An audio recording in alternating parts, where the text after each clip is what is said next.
Hello there, this is a DIY soldering gun tips and tricks for complete total beginners. We are going to start this video by safety first. So before you use any soldering gun, always wear eye protection. Now that I am wearing my eye protection, let us proceed. There's usually some molten metal at the tip of your soldering gun and you don't want that to get into your eyes. When soldering, sometimes little bubbles of solder and flux can come flying out and you don't want that landing into your eye. So always safety first. When it comes to gloves, that's completely optional and up to you. Don't get scared of a little burns on your hands. You'll get used to it. It will pain for a few seconds and then the pain will go away. So the second thing about soldering guns is always have a holder. This is a DIY holder that I own. So always have a holder. If you don't have a holder, your soldering gun might have come with a holder that looks like a mosquito coil. It might also be the fancy ones that have a spring holder inside them. But if you don't have a holder, you can use a simple metallic plate like this. Never let your soldering gun rest on your table. Your table could be made of wood and it could get burnt. Worse still is that your phone might be on the table that you are working on and you don't want to burn your phone. So always use a holder. For the first few times you can use such a DIY holder. This is a tin for shoe polish and you can buy a professional or make your own. So you might be buying your first soldering gun as a hobby. So what I will first recommend is the wattage. My soldering gun is 30 watts and I can do medium and low end jobs with this soldering gun. So if you see a soldering gun in the shops like with 100 watts, basically anything above 40 watts you should keep off, but also don't go below 30 watts because those soldering guns are just rubbish. There are two types of tips when it comes to soldering guns. The conical one like this one, and sometimes it might have a flat bit like the flat screwdriver bit over here. I don't recommend you using such a bit. Always have this type of bit because you can work on very small areas with this bit as well as large areas. Through usage of your tip, the tip usually gets dirty. So how do you wash it? Now your soldering gun might have come with that sponge that you usually wet and wipe it. But if you don't have that, this is a cotton cloth that I have wet by sprinkling a few drops of water on it, and you just use this to wipe your tip clean. You can see it's clean. After cleaning it, you usually do what is called dusting, and that is applying a small layer of solder onto the tip.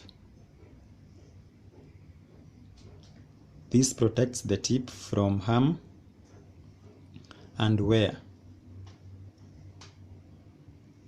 You see that was the type of molten metal that I was talking about earlier. You don't want that in your eye.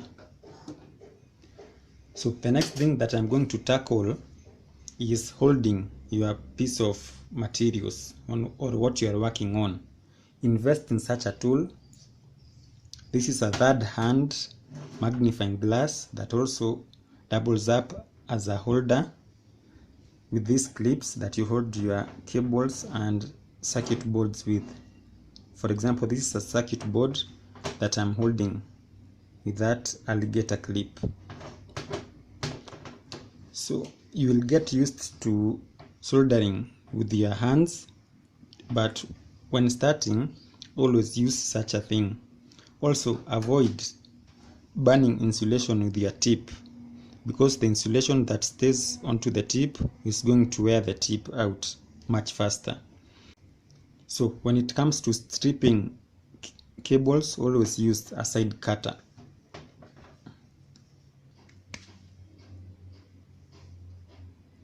Like that. Another tip in soldering that I find beginners struggling with is that they usually place the solder onto the tip. Well, actually it's supposed to be the opposite. You are supposed to heat the material you want to solder, then you apply the solder to that material. It's hard because the camera and tripod are right in front of me. So I'm going to hit the wire from below, then I'm going to apply my solder to the wire like that. So always hit the material and then apply solder to the material.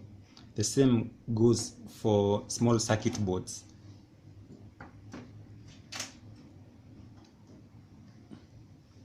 For example, I want to solder a cable to this point over here. I will place my soldering gun onto the material, and when it gets hot, I will apply my solder to the material.